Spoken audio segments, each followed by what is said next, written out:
bandeko balingami kati na YouTube.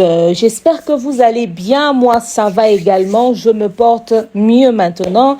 Nabanza bo constater que ça faisait un moment que Nazaki conseille la sur ma vidéo il y a mis laïté, je faisais que des vidéos de 30 maximum 40 minutes et tout.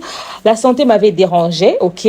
Moi malarié côté qui dans autres vite fait moi palu boebi que to longue saison de pluie to côté saison sèche ngungeke zongi.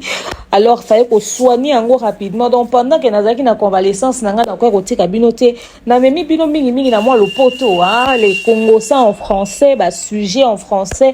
Il y a mambo les cas dans le monde, n'est-ce pas? On continue toujours dans l'urana, bas sujet on a écosangate, mais non parlons musique, parlons culture, faisons le papo. Il y a mambo les canacats, il y a industrie musicale, n'a en retard. Il y a un sujet ébélé, on se rattraper, mais très rapidement. Semaine, surtout que le 7 juin, toi, la semaine, il y a le 7 juin, il y a concert, il y a ING Arena, il y a l'artiste Ferrego, la Torolo Béléango, n'est-ce pas? Alors, je vous espère bien portant, je vous salue de partout, vous êtes à travers le monde, et bon liker, bon commenter, bon partager, n'est-ce pas, massivement le lien de la vidéo. Alors aujourd'hui, nous allons parler de différents sujets, n'est-ce pas?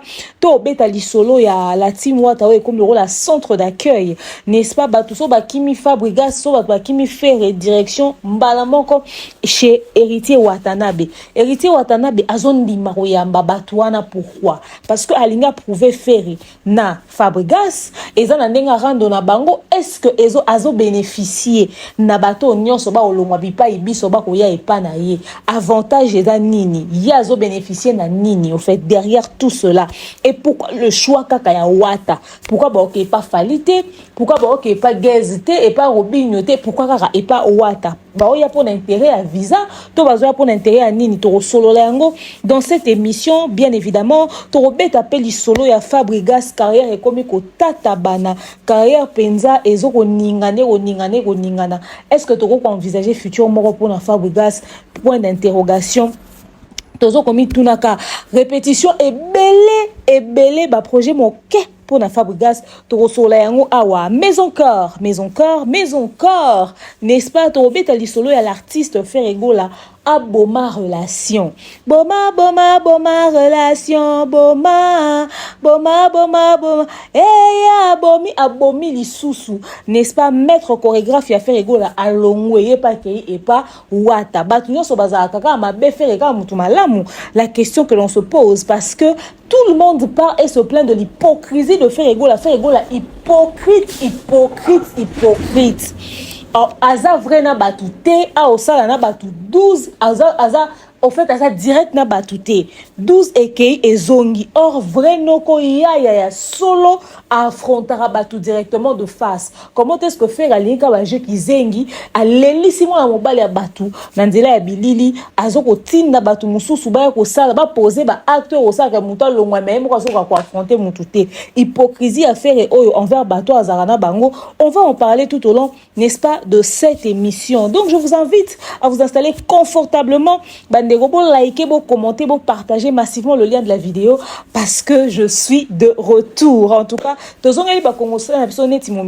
vous le savez. OK, bienvenue dans l'univers de l'expert en fait de société, bienvenue dans l'univers du Congosa, bienvenue dans l'univers des analyses intelligentes mais surtout sans filtre parce que ici nous disons les choses telles qu'elles sont. Bienvenue chez votre coach que je suis, Demain Nyang Imukusi Ata, le hymne national, la procureure des médias, la juge suprême des médias, la chef d'état-major des médias, la maréchale des analyses, la congoseuse au 4K. Bienvenue dans ma zone de turbulence, bienvenue dans mon haut lieu, bienvenue à vous. Mes winners, la team des invincibles, le gouvernement mal à l'aise, le gouvernement Pandi Likolo, le gouvernement Lipoa. Installez-vous confortablement, likez, commentez, partagez massivement le lien de la vidéo. Tout sur le lango, tout sur la pembe, tout sur la directe, tout sur la tout droit, n'est-ce pas? De nos jours, l'hygiène intime est une priorité. Voilà pourquoi Maliane vous propose des produits d'hygiène intime à base des plantes naturelles, testés et approuvés dans les plus grands laboratoires dans le monde. Maliane vous propose des thés de fertilité pour hommes et pour femmes, de thé pour bain à vapeur after accouchement pour soulager les maux de dos, gel intime pour hommes et pour femmes, produits pour les règles douloureuses, fibrome, endométriose, polykystie, myome, resserrement du muscle du vagin, trompe bouchée et j'en passe.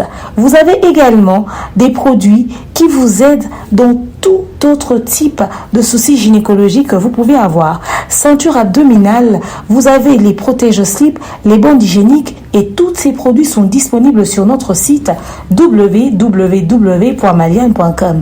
Passez vos commandes à travers notre numéro affiché directement à partir de notre site et vous serez livré partout dans le monde.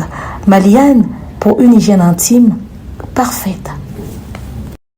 Voilà, j'espère que vous avez suivi notre merveilleux spot publicitaire.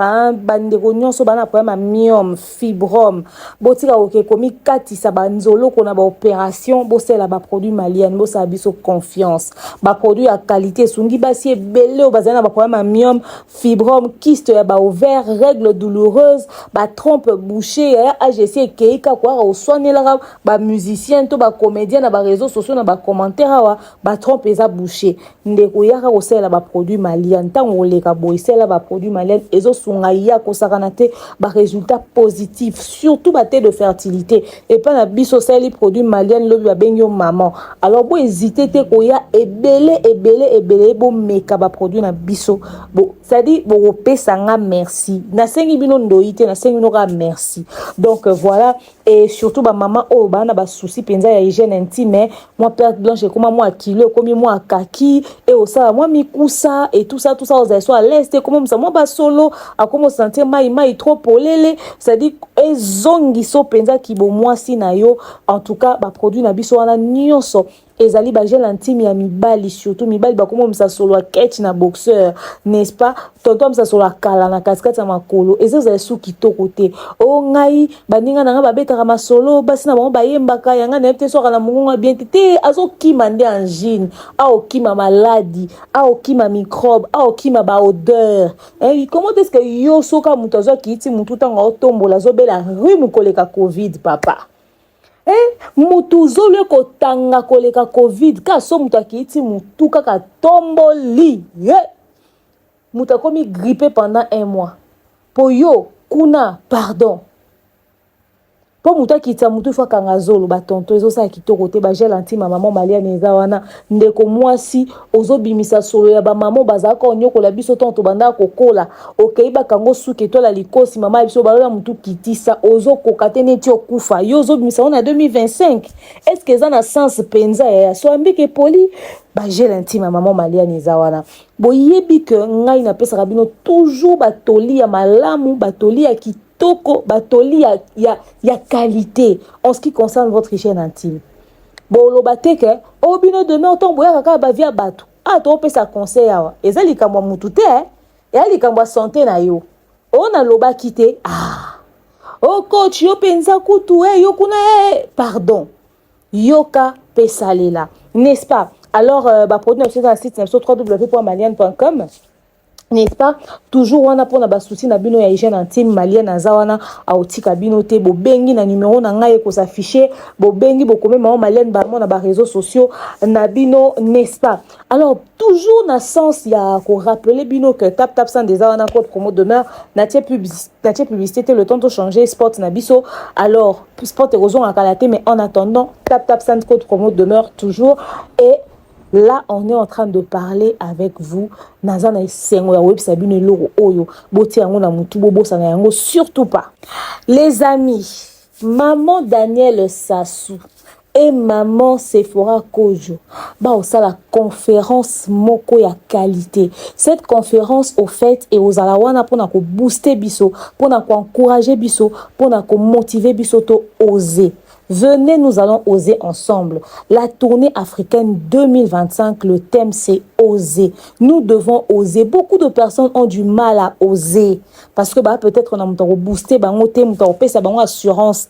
Alors la conférence va commencer ce 5 juillet, n'est-ce pas? Et la tournée africaine, elles vont passer dans différents pays africains. Ok, mais on a Brazzaville. Alors on a Brazzaville, ça a déjà réservation et qu'on a un hôtel Hilton à Brazzaville le 5 juillet. Les prix sont très abordables. Bon, on a déjà ma place na bino. Oh, moi je suis au Gabon, moi je suis au Bénin, moi je suis en Côte d'Ivoire, moi je suis au Cameroun. En tout cas, ne vous précipitez pas. Soyez tranquilles, elles vont venir vers vous. La tournée aux Ezapona Ngayo na biso nyonso. Alors toi ça déjà beto ça déjà réservation na biso et koleka kitoko makasi. Alors on va commencer notre sujet du jour.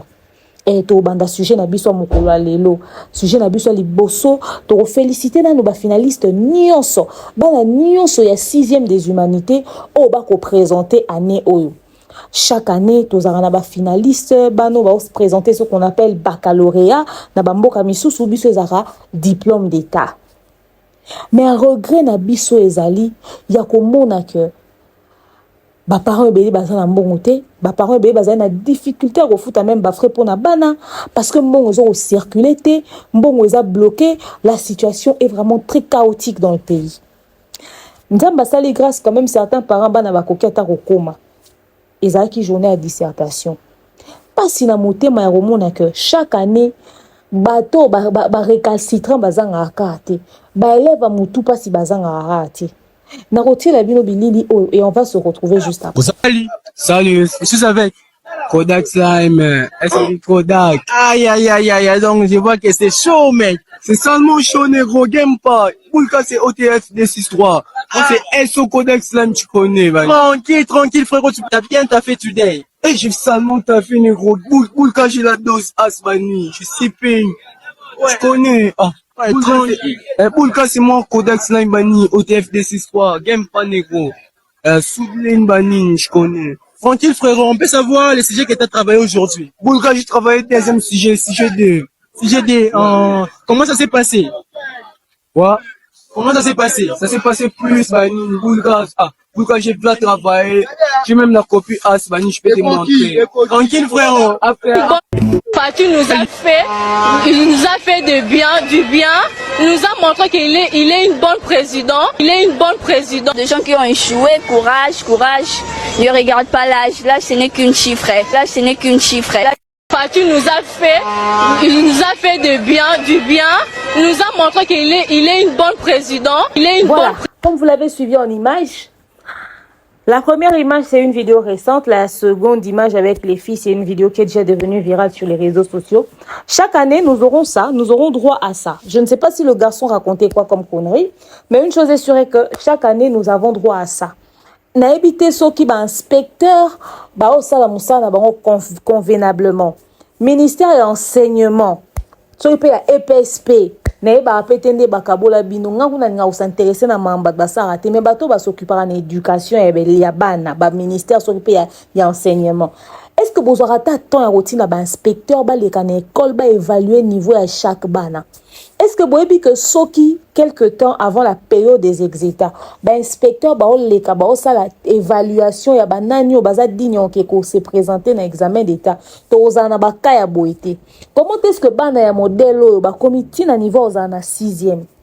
Parce que avec obimisa na munoko wana ba ko komata na 2e na 7e te ata na 8e te ata na première humanité te soni prebo comme si on ba classe on sope comme si on ndengeni 2e secondaire a okomate 3e des humanités moi na okomate si moi na bana ya modèle oyo ya baka oyo bana ya lolenge oyo ba okomati na 6e base ba diplôme d'état. Mais moi je suis choquée au fait. Je suis choquée. Les gens vont dire que ouais, peut-être eza école ba otanga na école à cité etc. Moi je vous ai toujours dit nga tanga na lupiote. Nga tanga na aurore te. Nga tanga na école à cité. Nga tanga na ngoi moboko l'école maternelle. Imaginez-vous. Natanga na Victor Hugo, natanga na Mutabaj, natanga na les petits champions, natanga soki ne comme soki malamba. OK? Na bosse nga va changer bac l'école coûte pratiquement chaque année. Chaque année pratiquement. Dans na sali ba école primaire nanga na Tchangu, ko Tchangu na Tchangu ndenge na zaboy. Ba école penza à cité. OK? Mais des écoles qui avaient un très bon niveau. Des écoles qui avaient un très bon niveau. Mais comme Soukuna Bossani. Na yo tanga na Eli Monson du collège Saint-Esprit, na yo tanga na Saint-Dominique, na tanga na Diabena, na eu diplôme na Mokengeli.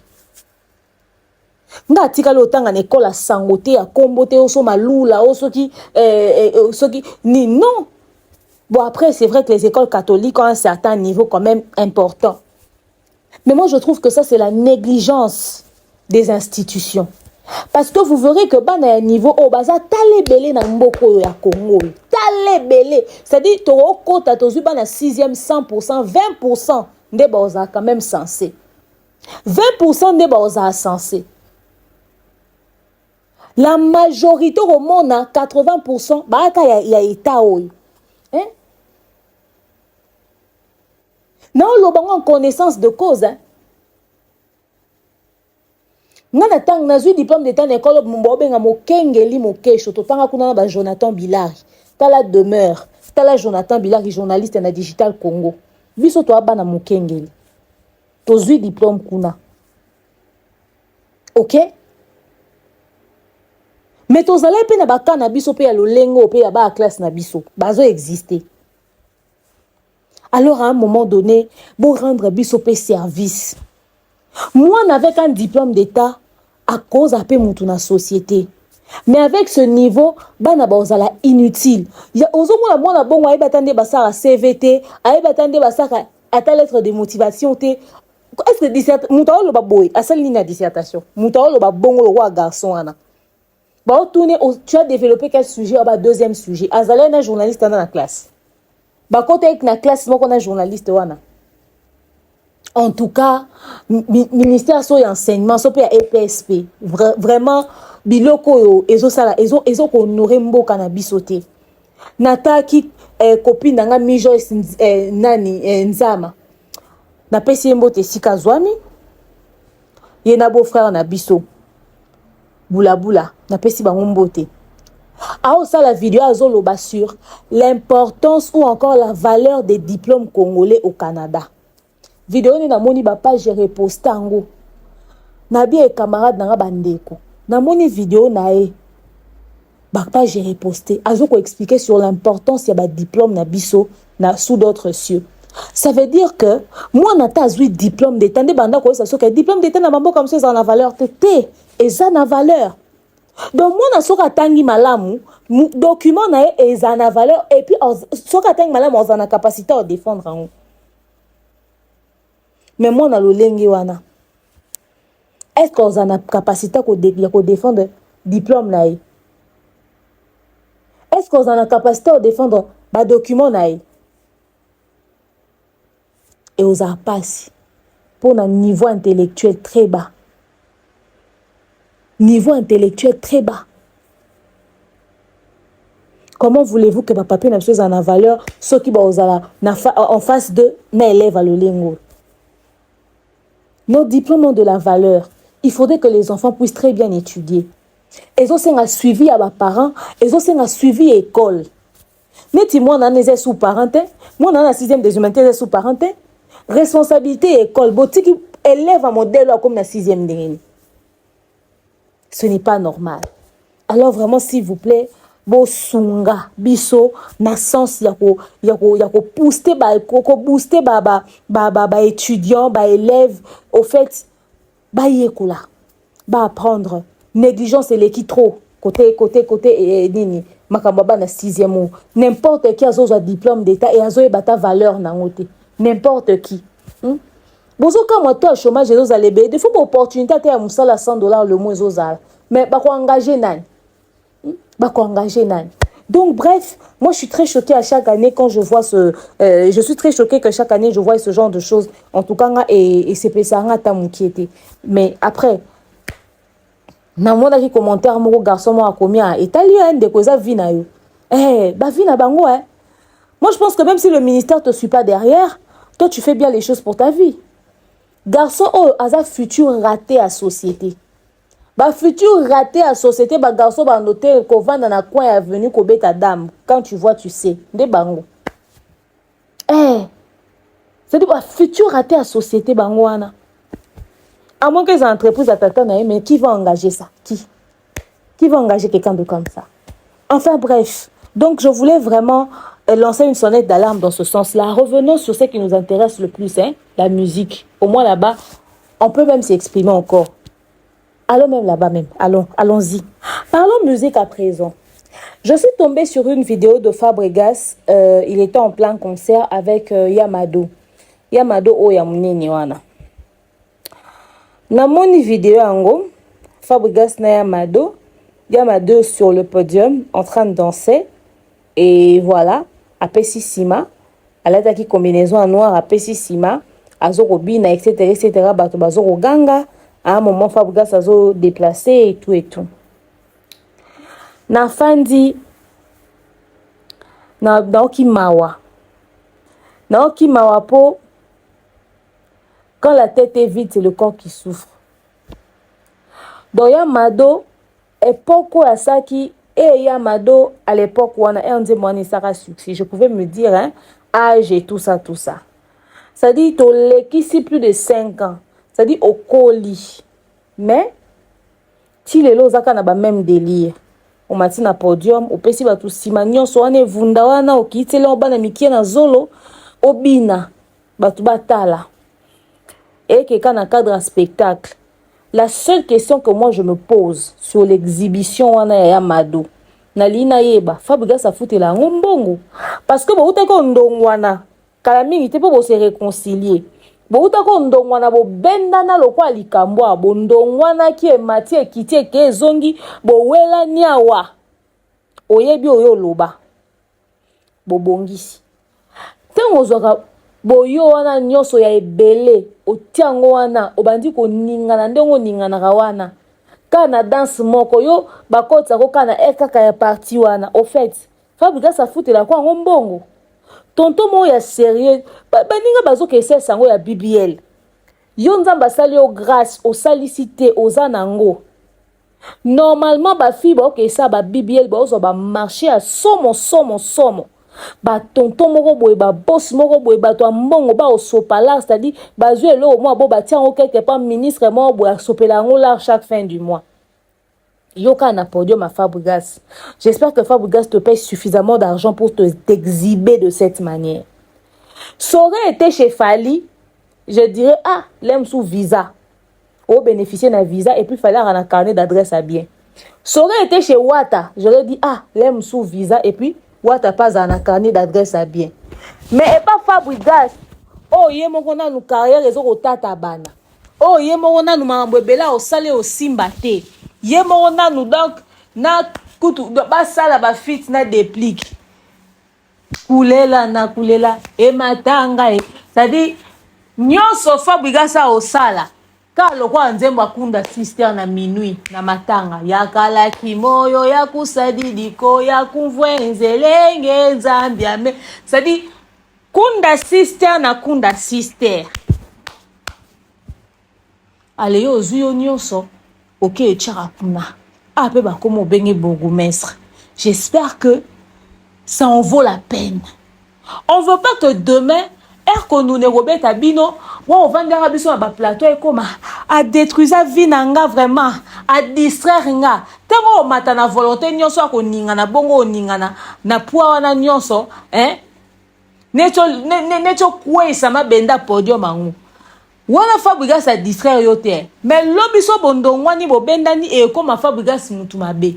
À un moment donné, conscience est à la cabine, on a amusement, à un certain âge, il y a des choses qu'on arrête. Ou bien, lorsqu'on ça les athées, on préfère aux alarcans à Sima Fabregas. Nous avons à comprendre le rôle, on a importance à tout dans soi, nous ça dans le monde à péter.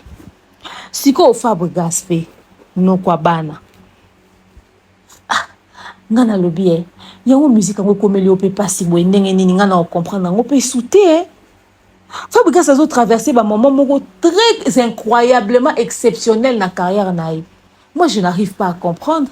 Qu'est-ce qui ne marche pas? Au fait, Fabregas fait dans du forcing. Je sais que Aoucho Bimse, le roman Oboyo, ça moi challenge. Mais le roi Fabregas, c'est où mais la lissou souté. Le roi 7e qualité, le roi Chine. Le roi Fabregas, c'est où mais la lissou souté. Aux hommes tournent, mais qu'est-ce qui se passe? Tellement barano eleki, tellement ba problème eleki, tellement trop de conflits inutiles. Tellement trop de conflits inutiles. Fabregas carrière n'a commis garaboui. Fabregas a traversé un moment très critique. Biso vandiawa, to talana to beta maso mususu mais il y a quelqu'un qui souffre dans sa carrière en ce moment. C'est Fabregas. Pas de contrat malonga, pas de ceci, cela. Bobby que Fabregas a bêté comme ça, on a Hilton et les kakakabou, inaperçu, ni vu, ni connu. Et ça là, ni sujet d'actualité à 24 heures. Que batu bavandi pendant 24 heures. Monde des até, concert à Wata, batu bavandi liango, tonda kite, beta kimpiaka, salaki boy, nini. Obi ke, Fabregas obeta ba concert le kaka, kozonga te na mon pépé, kozonga, ezo vanda tate, ça même pas sujet d'actualité. Déjà la communication elle est médiocre. Et pour couronner le tout, mais il n'a pas une bonne équipe de com au fait. C'est-à-dire, promotion dans l'événement, et ça, il m'a l'été. Et même quand l'événement passe, Fabregas n'a pas une équipe d'attaque. Parce que la communication, c'est pas seulement le pendant. Il y a même le après.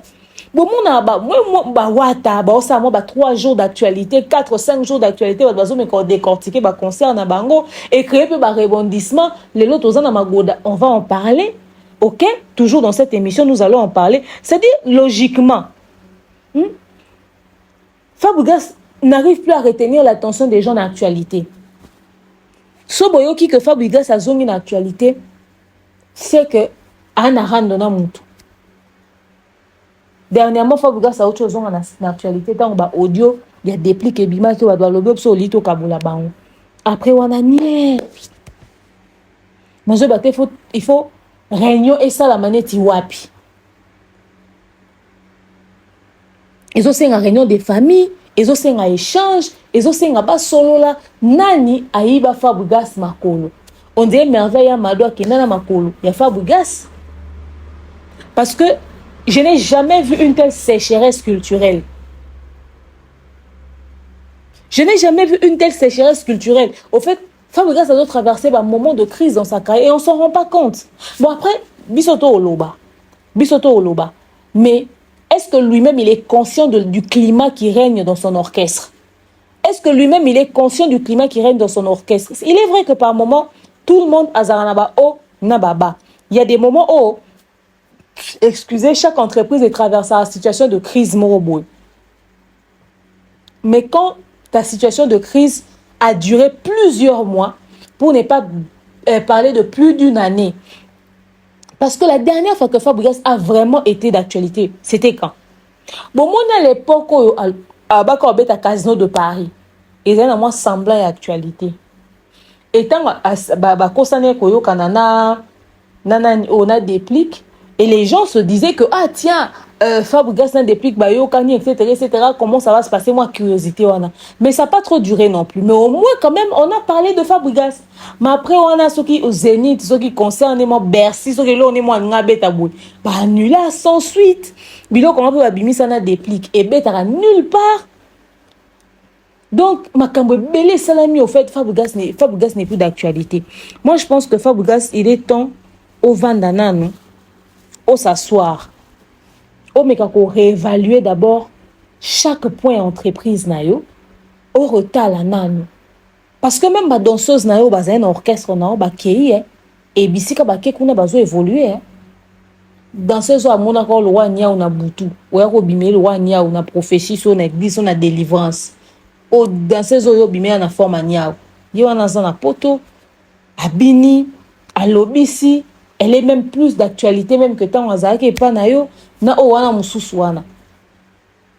Ba na visibilité mais yo mon leader na bango tikala kunda sister na kunda sister. Ya kala kimoyo ya kusadidiko, ça dit kunda sister pena na minuit ko. Songozo ta musika. To yo kango kaka. Alors il est temps que Fabregas ofanda osana nous remise en question, au réévaluer nanou. Qu'est-ce que ça donne au fait aujourd'hui? Tu en es où avec ta carrière? Bah, répétition est belle.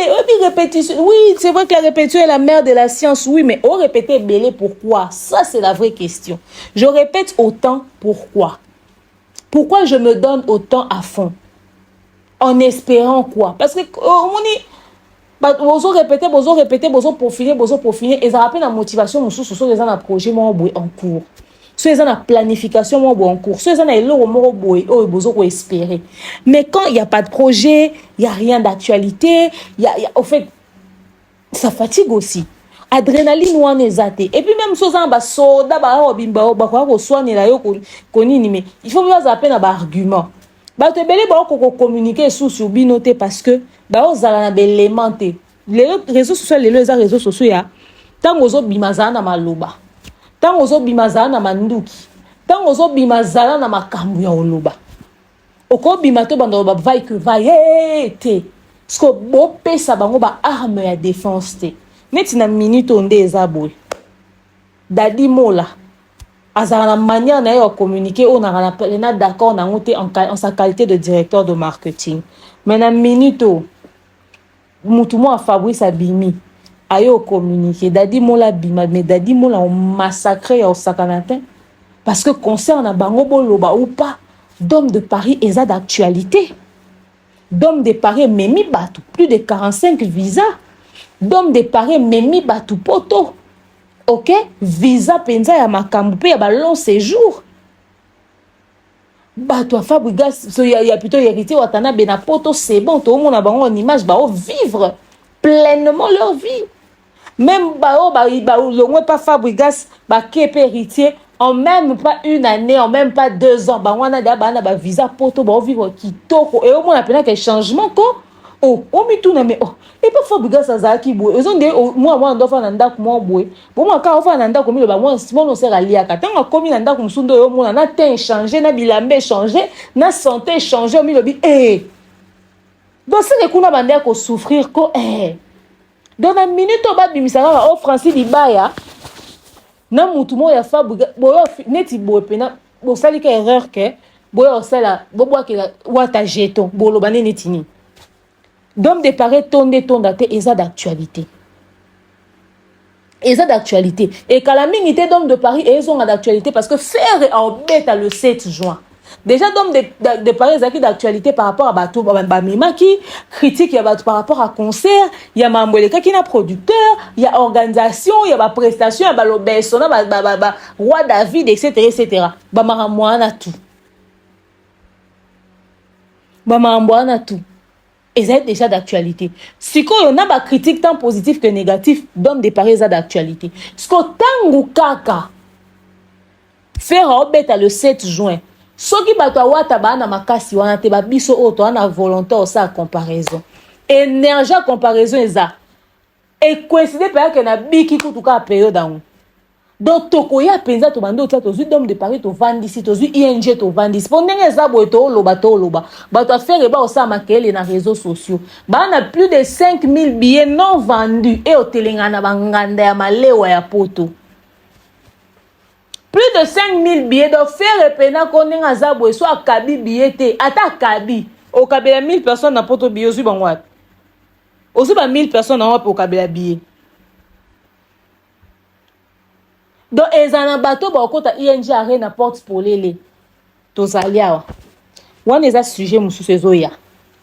Donc Fabrigas au moni ebonga tombo kende compétition na batu tombo ke concurrence na batu tombo kende il faut osana belema il faut osa pena na belema bo moni ndenge batu faire ba katani tangu faire abimisi ceux qui paient les premiers mai faire avec obimisa amour illusoire bato faire ba ganga ki ba se makelele amour illusoire na biso ne makambu faire memi batu world etc et faire bon moi c'est to suki na amour illusoire ngo bon moi c'est to suki nango c'est-à-dire que au fait faire akanisi c'est bango ka pesa bango maloba Nzoka ba se trompa qui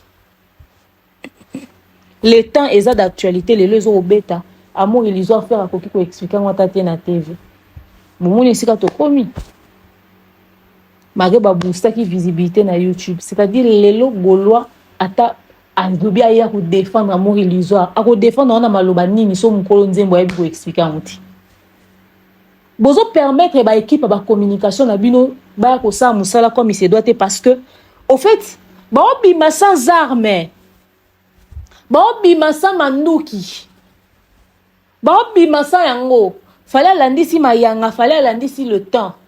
Nyon suezui. Faire à boire qui amour illusoire d'or. Si vous ya boé, le beau a têtu le roi trésor congolais, ou ya ko rabacher ba connerie ba. Mais en réalité, na ba munition te, pe na manduki te. Ya combat ma boko na makolo.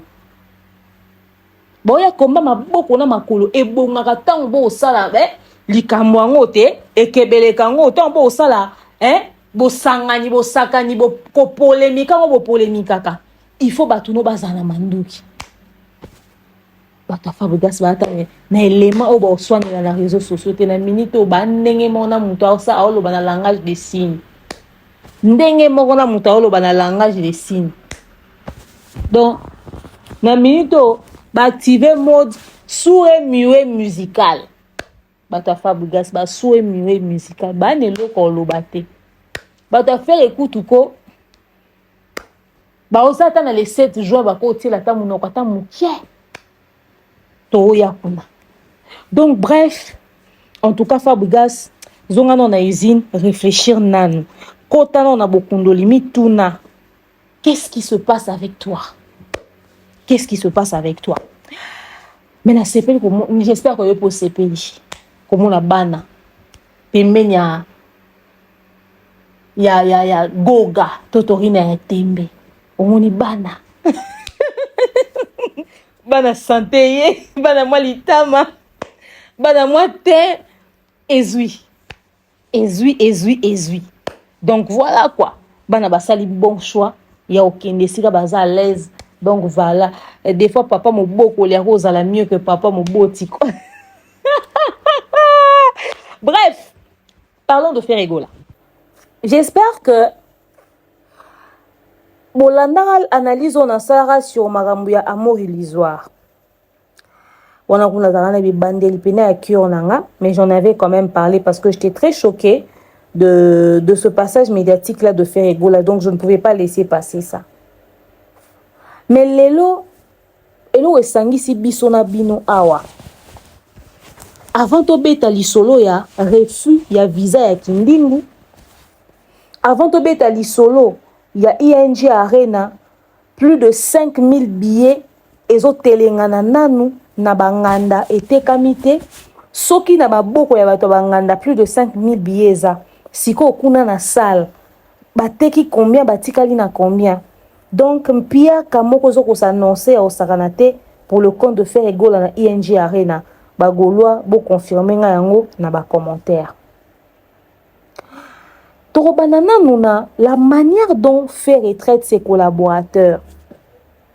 Torobeta li solo ya comportement oyo batu ba se plaindre nango sur Ferregola. Ferre a changé te. Comment est-ce que Ferre azana ba même problème na batu nyonso o bazalo kwa ba proche na ba collaborateur na e. Et bizarrement, Ferre akabona ka na bato yo au moins bakendakanae de manière très honnête et travailler professionnellement, plutôt professionnellement té. Oh peut-être non, professionnellement té. Faire azon non travailler professionnellement té. Mais faire à perdre ka bateau mekaka quoi apporter quand même à ta un plus. C'est-à-dire bateau ba vrai soldat au babundela ke na ndenga solo. Dernièrement, Nathalie et pas vieux Charlie Prince. Namoni maître chorégraphe ya Ferregola. Muto alakisa la majorité à ba chorégraphie au babina binaka. Na équipe à Ferregola na ba danseur à Ferregola na bango tukuna. Namoni aolela na plateau ya Charlie Prince mais na oki somo. Na oti la noka extrait mukie na banza botaki vidéo yango. Pour comprendre des points nini na lobby que faire aza boma relation. Suivons et on se retrouve tout juste après. Parce que nyoso bozobi na c'est bifalo ya mami. C'est bakenda na tikala ça me fait très mal. Konda il va se calmer. En réalité, ils allaient place où un bon chef allait à Nyamalito et Moroté. Soyo li kamuzali muto il y a des musiciens oyo akoyo kanika mabe na kompa mutu so sali mingi tala gani na abona bazaneo na onga na sala wana non na tika likozwa suspension te est-ce que boko ndima yango o mutu no zala mabe aza pe na bolamu na ye na tika la kozwa suspension te mais bato bazwa kasi malanga bazwa ka suspension a piste na abona tika la ko bouger jamais na carte orchestre est-ce que nzale zala kite zala ki parce que na bisengo na qui toujours dans les padres na tikala jamais ko bouger na tikala jamais ko soit suspension les bateaux musu bana sima o ba yesi ka ba soit suspension et Charlie y a presque musicien belé au bazar wana ba ela simalanga ba ya okutanga mais le belé bazozwa biso to tikalaka à cause ko koselaka okese na biso ezaka bongo te okese komi kisongi ngala bi misa muta charisme misa ki pa makambo na ye misa muta biloba loba te mais lelo okese komi soki ndenge nini en plus eloko esalanga su pasi susu ba tortille lisusu oyo bakisaki makambo ya voyage ni na kimaki ayaki suku oyoka susu ayeloba na nga ke baki funda oyo sukuna olingo kepa wata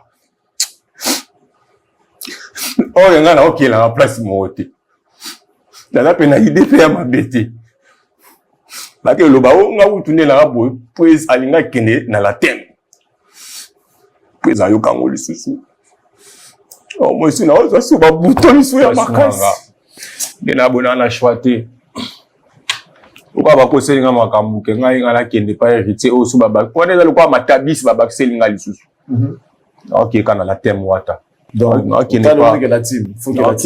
nakokende na lateme wata eza mpe okesa monene eza okesa moke te eza okesa monene parce que y a beaucoup de personnes baza wana basunga mpe bafamille na bango na bacharge basunga bafamille na bango grâce ya héritier watanabe bazokeba poto bazozonga ok namoni place mosusu nakokende te peut-être akoyokelanga mpe mawa akozwa ngai préféré kaka nakende na lateme wata en tout cas kovanda na fere eza pasi kovanda na fere foza motema monene kovanda na fere eza kilo mingi fere obi soki ezalaki lokola orchestre eza géré par mwana mwasi tolinga toloba basi ba compliqué mais comportement ya fere azalaki bopapa te parce que normalement mibali bagéra mambo boye te oyo eza makambo fo toyoka yango na quartier latin mpo kuna vu asi akoli ajekeya koka lisu kozwa badécision te sindi mutu akoma kozwa badécision ye de directrice artistique ye nde mutu apesaka répétition ye mutu akoloba yo omata na podium yo omata te yo longwa yo kata na yo sala boye toba motema kibo mwasi nde ezokogérer mais quand l'orchestre est géré par un homme et qu'il y a des problèmes comme ça, je ne comprends pas. Ça n'a pas de sens. Ça n'a pas de sens. Bandeko bolanda ki émission au mobimba. Bao balandi te, ils ont la chaîne à Charlie Prince. Cactus, sorry, Cactus TV. Bandeko bolanda ki émission au te, na ebisi bino na oka ki nzoto malili ndeko obeta lisolo ndenga longwa Braza, aye Kinshasa, a travaillé na faire pendant des années et tout. Ba komi ko kosela eka ngaka kima na poto, alinga kima na États-Unis, alinga kima boy. Na lobby bon kima faire ete ndenge nini soki ba se retrouver te. Ba ki ma faire ete ndenge nini so ba comportement ezozala malamu te. Alinga pas ane pe muta liboso pe oki ma pe na poto te. Mais une chose est sûre que bolamu faut surpassaka. Muta sale belé na orchestre bozo éjecté comme un malpropre. Bozo traité makambu la mauvaise gestion du problème. Faire na munoko obelo esalinga sous somo faire na munoko alakisi attitude atate ke ya mutu bazana na problème aye ko constater ngona suka nzoka faire déjà zo beta ba 12 banda kala yende souboule faire moi na wengeti c'est-à-dire Allah la kala mukana 12 à consommer 12 à digérer 12 donc yé déjeuner, petit déjeuner, dîner, souper, nyonso, ezana 12 na kati. Yé 12 pour na yeza le roi mouton mais la cure à vie. Cure interminable. Faire 112 à vivaraté. Mais pourquoi ne pas virer quelqu'un directement kolobana mouton makamu clairement de face? C'est de l'hypocrisie. Surtout mouton bo saline déjà ba mboule belé. Mouto bo travailler bo partager ba makambo belé bongo. Il faudrait quand même considération mo bo ezala. Pour la nini boza Et ça m'a mingi na ba structure so bozu muto sika bato sika so baye beaucoup mo négliger bato boso mouya les maillots na bango. Et puis bo sacrifier chef chorégraphe oyo la majorité ba chorégraphe bobinaka yende muto sala na yoki certains golo ba oloba ya kanisa kaza irremplaçable amona ki jet c'était comme aye pour lui c'est un acquis etc. Yangwana tika zwana no bongo. Je me suis dit mais vous êtes d'une méchanceté, ça c'est de l'ingratitude. Allez lobita o muto okenda touti ba bordi en émission et comme muto za mabe bino bokabwana ka na bato bozale na Laura tendance libala ne kufa na okufa. Laura tendance libala ekufi biso sotoka mungonga mobali ya Laura tendance aye ko expliquer comment est-ce qu'on va ko sacrifier vie de couple nae pour na faire égola. Ya Natia Loba, j'ai failli niquer ma carrière. Boganga internet awa. Mais Laura tendance à niquer carrière nae, à niquer mariage nae. Ok? Pour na faire égola. Elle a tout perdu au fait. Tout perdu au carapena. J'ai tout perdu. Laura tendance. Ok? Pour na faire égola a perdu tout. Andima o perdre nyonso. Mais talande bo remercier en monnaie de singe au baloba en français. En monnaie de singe, c'est-à-dire ingratitude faite chère. L'ingratitude faite chère, ingratitude de latine zoto. Bo bosani bo lamu nyonso ya pichu. Nyonso pichu a salé la bino. Sacrifice de ça c'est sacrifice surtout dans la période net ya ba stade des martyrs. Bino bozaye batuma boeko so bo se souvenir ka na stade des martyrs. Bo mi lobité biso toko za la ingrate na pichu. Mais botala. Faire caprice. Parce qu'il y a qui ba rumeur, parce qu'il y a qui ba spéculation. Akoboya même ko ya mabapel a bateau yo bazola la pongi te pona ye. Bateau ba se sacrifier, bateau ba sala nyonso. Et puis eloko suki sanga mutema lokola na kati ya likolo nyonso wana ba misala ngo ezanga ba salaire. Ba misala ba orchestre ngo ezanga pe ba salaire. Et puis ndenge garçon azoleka na émission zolo babo tout na bulletin de paye na anango te. Moi ba mikie o ba avantage o ka ba bénéficier anango. Ka ba avantage o ba bénéficier anango. Salaire en termes de salaire coûte ezate. Donc ndenge leader asa ba vu na ba réseaux sociaux. A oteka na ba plateforme de téléchargement légal. Ba orchestre koko za na organiser teke za na ba salaire mensuel. Bah gens bazorata moi 300 € boya sûr ayebi que permettre à vivre chaque mois ezala kututé. L'aura tendance kuto bande ko occuper poste moko très important na kata jet set salaire ni ndozo. Si ta ba palangani ana ba Marlène Kasanga toyo kit. Nini biso yo kité. Pourquoi traiter les gens comme ça? Pourquoi être autant indifférent? So likamboza ba vanda ba solo laka. Et puis likambo ki songi na ba orchestre yo. Likamba ki songi na ba orchestre même Tracy et les andenga zawana avant da katika vanda parce que ba ana choité amona kape ya ye makambu tala ka faire Tracy et les akwa ko kosa na Gibbs makambu pona ko full affaire akwa ko raconter ba mensonge ya lolenge na lolenge pona opesa makambu. Mais pour Tracy et les azo visa na musala nyonso asaka na orchestre affaire ba oke ko pesa ba Virginie visa antidaté ba kindingu visa antidaté.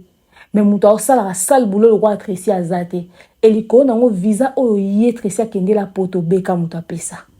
Eza même pas visé ou t'es pas faire écouter like que jeune autre ici akoka pe ko kende sika bo opportunité eza muta ndima na ko loba lokuta.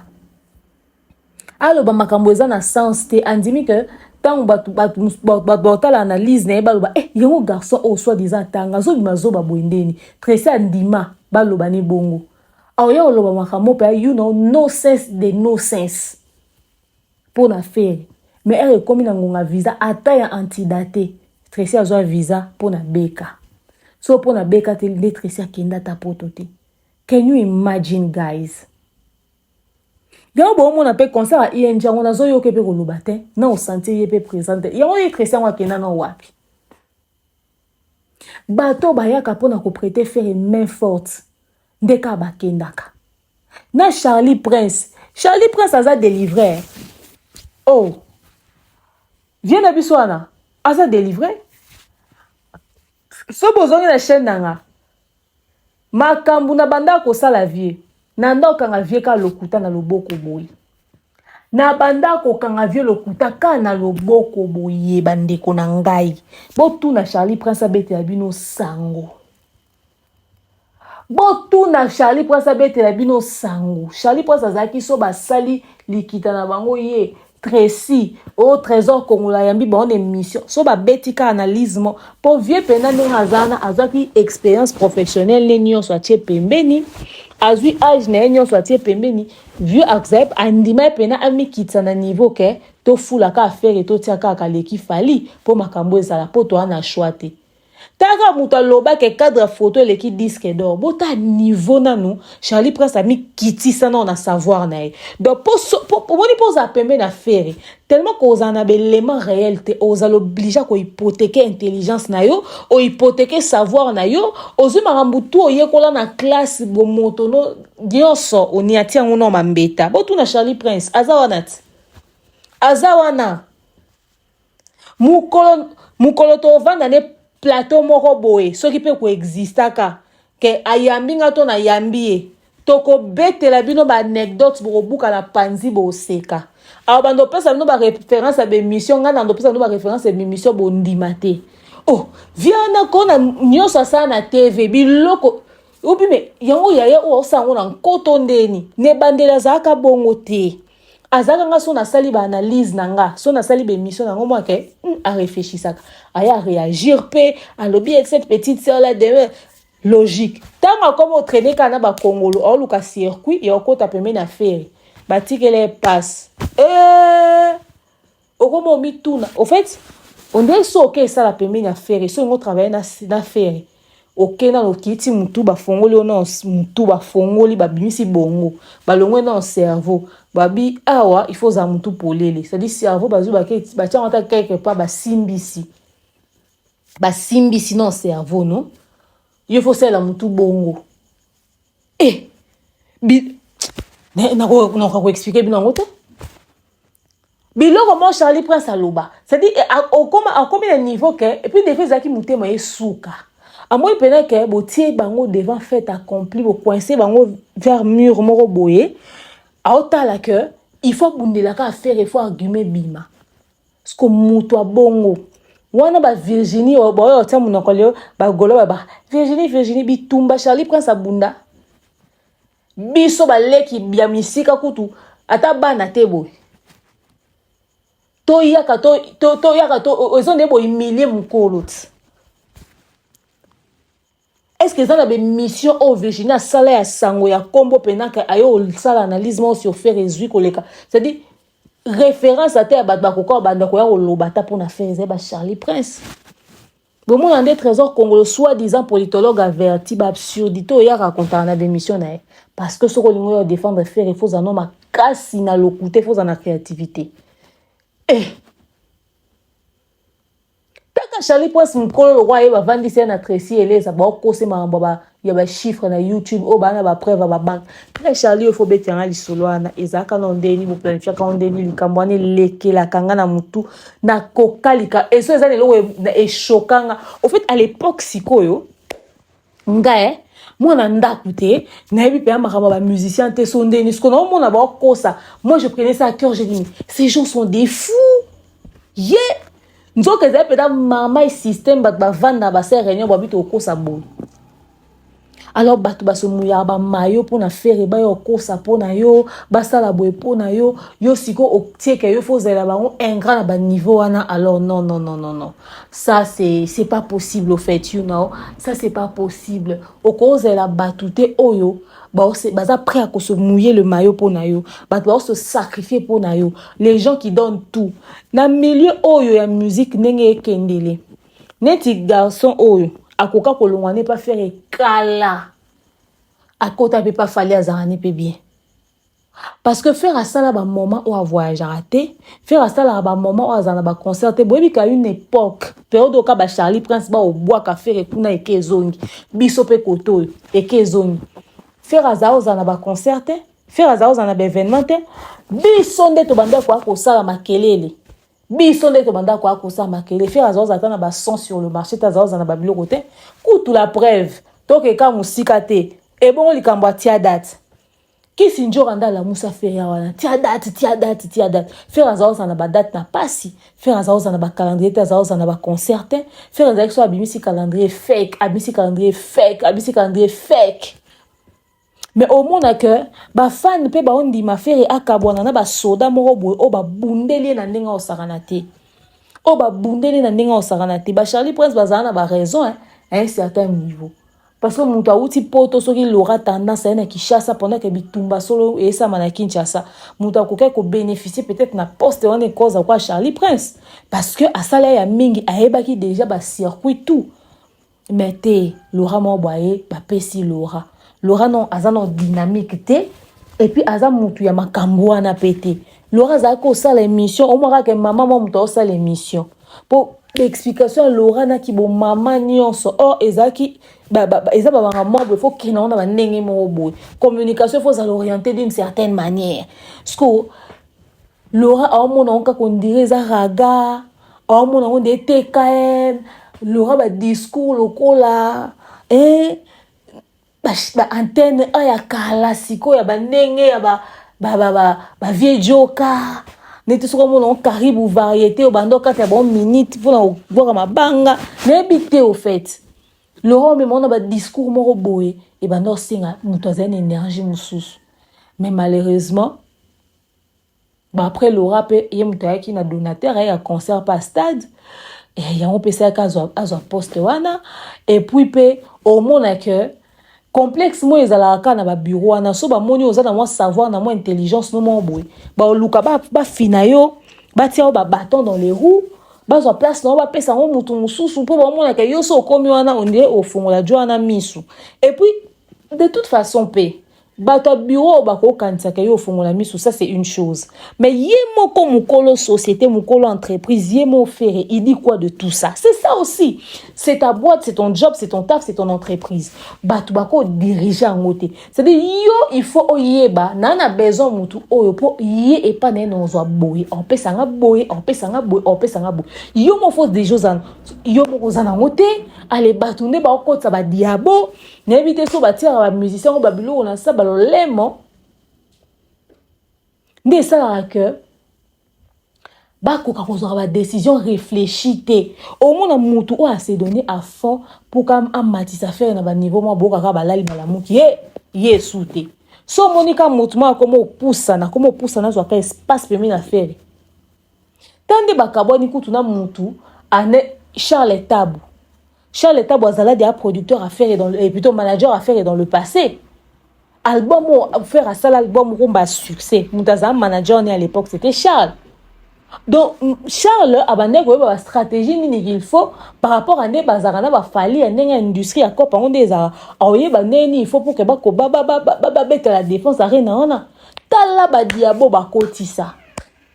Biso aux occasions ko mona babilo mususu sur mambo la défense arena mais c'est pitoyable ta ba diabo ba koti ça dit intellect et vanda ki wana so c'est nos projets au Charles Azena pour la défense arena faire so ba loba mamsu na public boy bonya boke gangele bino tout ba golo bonya bo c'est presse au tikelo abondeni mais lem suka ba diabo ka ya ba bureau bofingi zo la marque tab ezaka na taille wana bofingi la kango zaka wana qu'est-ce que fera fait d'aussi pertinent après Charles Tab tala ING arena on bo weleli boko kosa na opelote à un moment donné en tout cas il faut boye bandeni on sala makambo faire obandoka bwana batu tika obandoka bwana batu comment ofana na banani kasi ba caprice belé ofana banani Fali azana ceinture moko boy o eboujarate ba même Manon Lubaki wana ba même Madina wana ba même Edi Badiata wana ba même Fiston Koloke ba même Soulé ba même Batu Bobi que ceinture a fallu 4 ans na pasi. Yo pe beaucoup capé au simbete parce que tellement kaza na ba même personne. Ba ya edo mo pata si aller loté. Mais faire égale à combien de personnes au baza approche nae ba okende. Et puis bureau faire les arata malonga te. Est-ce que faire gaza pana batu pena que le roi ba soulé ka ou ka mo bona ceinture nae. Est-ce que faire gaza pana ba le roi ba ya edo mo pata si na ceinture nae. Est-ce que bambiaka pena modèle wana baza? Ça dit dit ata moko ba tout monde pour la ceinture que bazate moi des trois comme moi boto yoka wana vite fait. Allez mutu oyo akwa préparer les biso peut-être moi spectacle moi kafu pour na INJ pardon faire ba tourner l'émission kuna abi a stressé pour na bilamba olata na kamwe émission sali azo mamba amour illusoire faire habit vous savez nous on aime s'habiller nous c'est les habits ouais je stresse pour les habits que je vais porter pourquoi est l'émission na kaloba na makamba amour illusoire 12 minutes wana aloba mambo belé na 12 minutes donc lui est stressé faire bilamba olata il faut saper ma casse après on m'a sur na doudou na orange pour jour ani zaya verte tala doudou na ba poil belé le roi pour la nounours il y a orange à matin sur la podium mais aura azo réfléchir sur elamba olata olongo lisi muta koko préparer les peut-être spectacle à malonga. Le monsieur a dit que akepa wata bon to ko masko e pa wata wata le ko comme au centre d'accueil la team wata comme centre d'accueil. Est-ce que garçon a sali meilleur choix yo okende na la team wata? Moi, je pense que nanga va faire et basé on a sens et de toute façon aussi to yo kape ko ke pa wata donc c'est que zaki de un projet na donc ake kuna bo moni toujours raison donc bazu raison. Mais est-ce que c'était réfléchi ko ke ka pa wata est-ce que ba accuser qui est-ce qu'orchestre wata ils en avenir le coup la orchestre ya faire est-ce que ça li bon choix? Moi je pense que wata zarana ba retard na pour na ba négligence na ya ngomo na sina loba no concurrent direct à faire ya la wata sera teka à volonté muke alongoli ba mambo belebela sala wana et ye moi yebi pe ka sala wana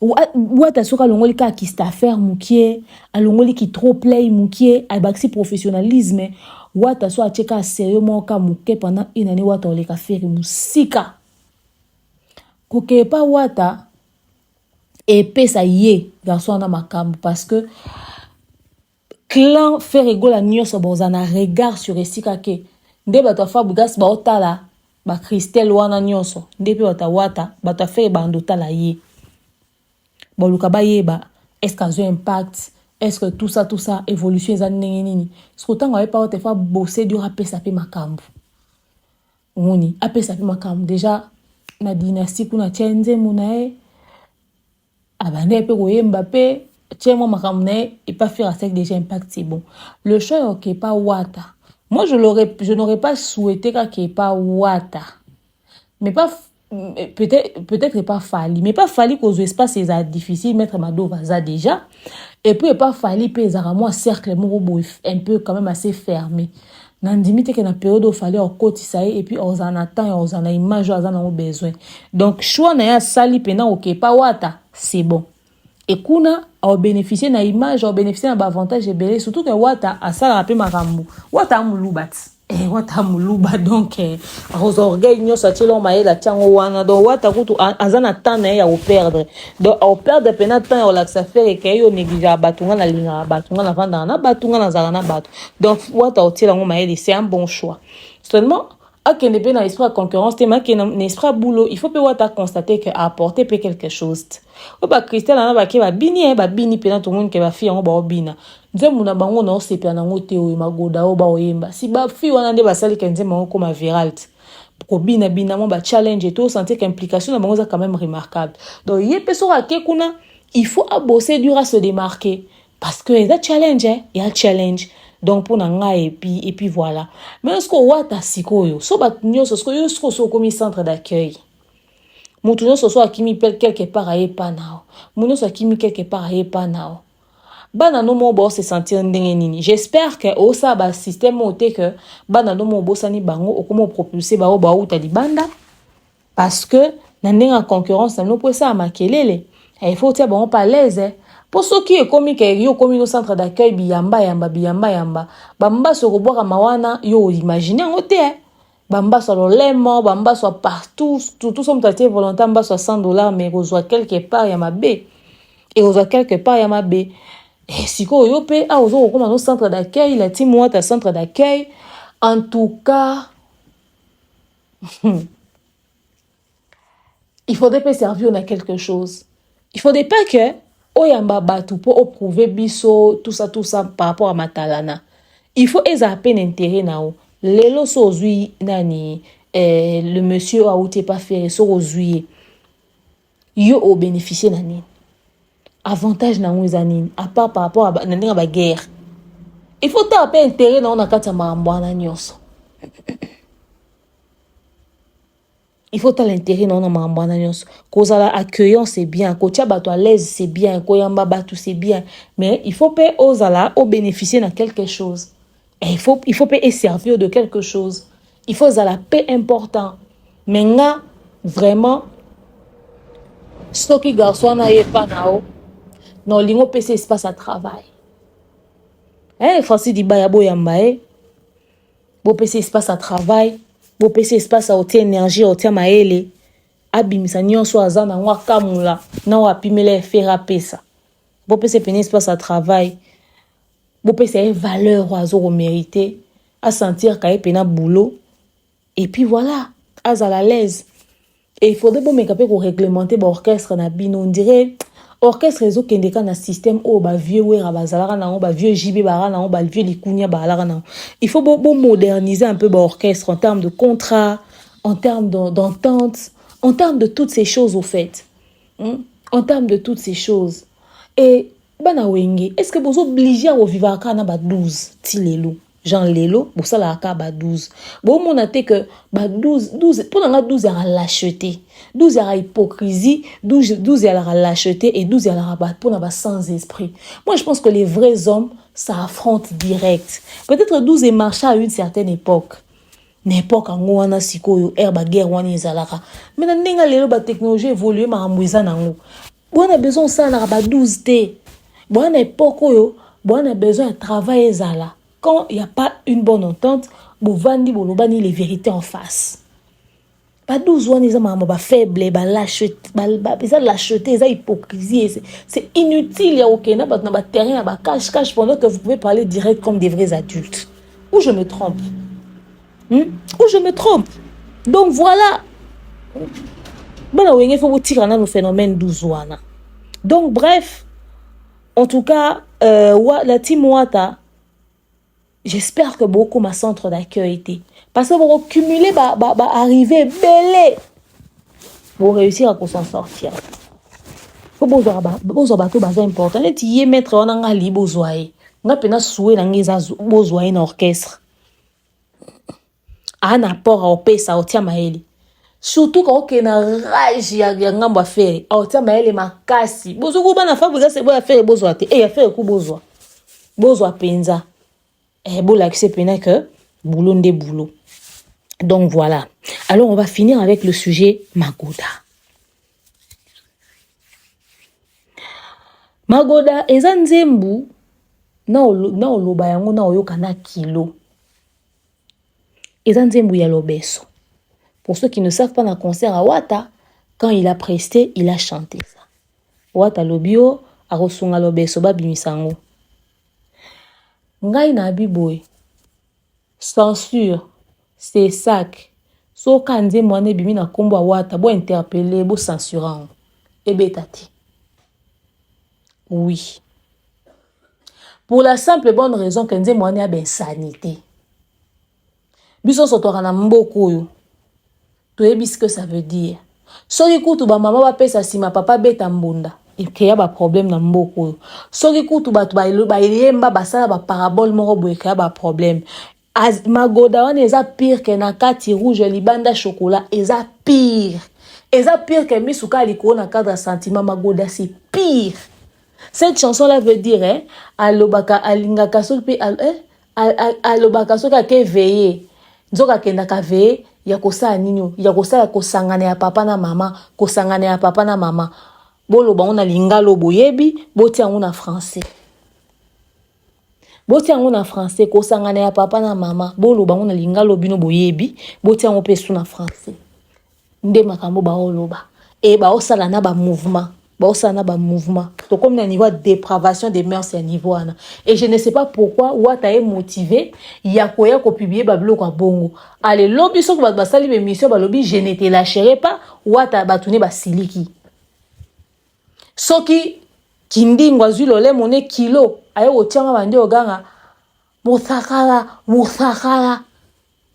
batu ba siliki bato Wata basiliki oh kindinga so benga biso muthakala mais bino nde bolinga boke produit nzembo wana et puis ngaso na zae c'est sac ba danseuse a Wata tonka ba okita na aéroport Anjili directement interpellé ba ko expliquer pour anini ba sali ba challenge na ba danse wana au moins journaliste soit disant journaliste professionnel à l'écran na TV a ça la challenge nzembo wana est-ce que ça a un sens wana za nzembo penda ba ko bina to atteindre un niveau bassesse on a donné obscénité à modèle wana pourquoi ngana d'accord nzembo je suis désolé je veux pas paraître rabat-joie mais permettez-moi de l'être pendant quelques petites minutes moi je suis pas d'accord avec ça Wata surtout yom toza mutaba scandale sexuel ba vidéo ne tambola yoko ko encourager ba absurdité modèle wana te yoko ndimate ko accompagner nzembo modèle wana c'est trop vulgaire et ça côté que ba yemi on a parabole mais ba lobi on peut na langage obison soto yebi keza yango et ba obi na on peut na ba danse wana na ba signe wana nyonso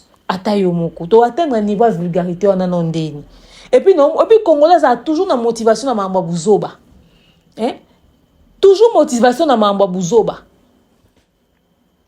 ata Wata yembela nzambe bosalela ngo challenge boite mais tant komi buzoba yoka bino wana kwa kopina c'est quoi ces absurdités on a atteint ce niveau comment te to ko yemba makambu papa na mama basala na chambre bat ba oyemba yango bat ba obina yango bat ba osala ngo challenge ata kiloté ata somoté insanité c'est-à-dire et puis ezata masqué ezalata couvert par des mots, par des ceci, cela,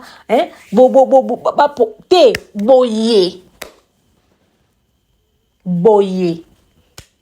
So ka nze mwana eza produit na kombo Wata en tout cas commission censée so bo sanctionner Wata te nga na mona bino ke boza pena ba complice na buzoba parce que bo sanctionner ki Zixen bo sanctionner DJ Momboshi Wata za exceptionnel neti na nini eza nzembu ya lobeso pona nini yena ba danseuse ni yene mto linga bimisango et puis ba danseuse na yende ba osela ngo ba challenge pourquoi eza ba insanité biloko bon na mboka na biso ko lekate to atteindre niveau na ya bassesse à vomir ya le lenga c'est-à-dire ya bassesse ya nkele bon to atteindre niveau na ndeni bo senzi wana to atteindre ndeni vulgarité à modèle wana donc Wata ba obelo da muthakala ezolo belelo côté obité ngai sikona ke kwa c'est vrai hein le son si on enlève l'obscénité c'est agréable à l'oreille la mélodie est agréable à l'oreille en tout cas ça c'est sûr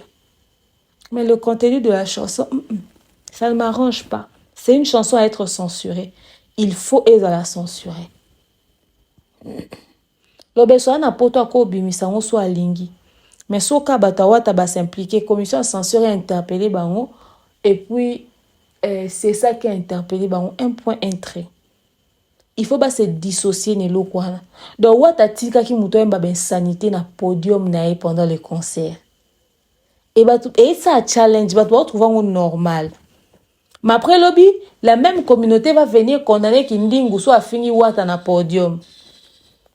Donc na Wata tiki vulgarité na insanité mama na podium na ti ba commencer le challenge ti ba lipe ba produire na kindingu afinga na podium au fait ba différent de ce niveau ni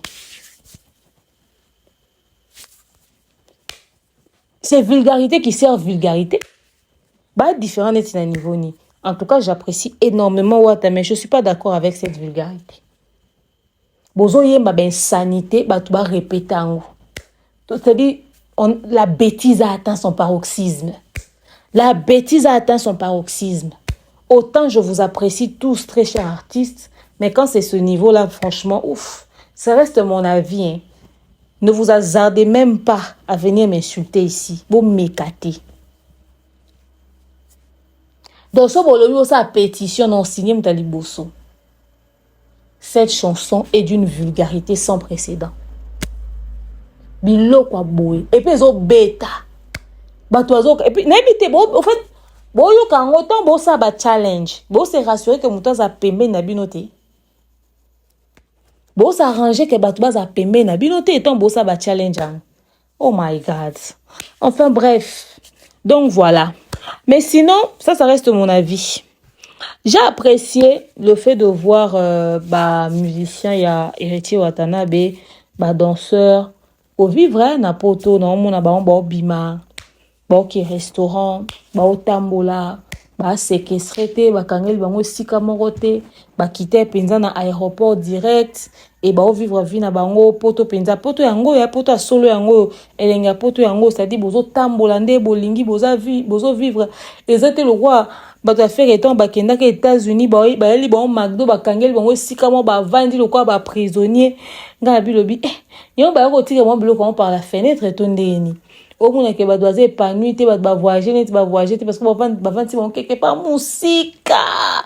musika donc mais au moins bato wata au moins que ba tambola et tout et poto yango wana au fait kotika bato pe baza libre de leur mouvement et tout parce que tant bakangela bato yango pepe ça a peu d'intention au kima même tout ça va dans un visa dans long séjour et puis mouton on a que hors circuler librement voilà hein.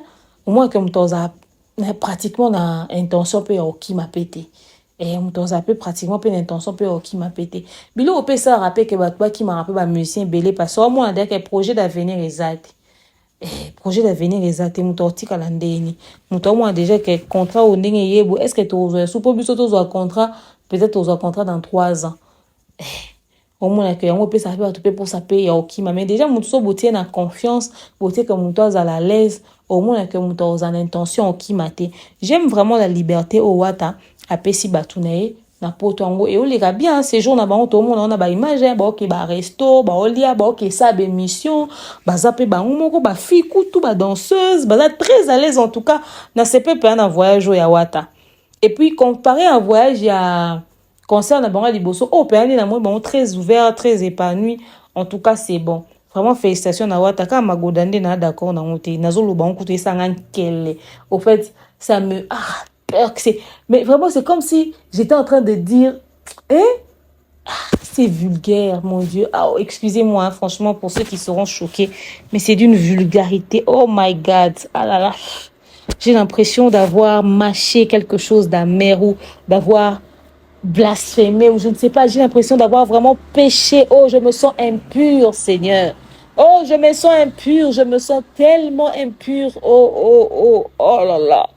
Mais c'est d'une vulgarité. Oh, c'est pas possible. C'est pas possible. Enfin bref. Alors, Bandego, toza de retour. Tokuta ne soura alelo. Pour le sujet, nous sommes encore un peu plus intéressants. Vos avis dans l'espace commentaire. D'ici là, portez-vous bien. À bientôt.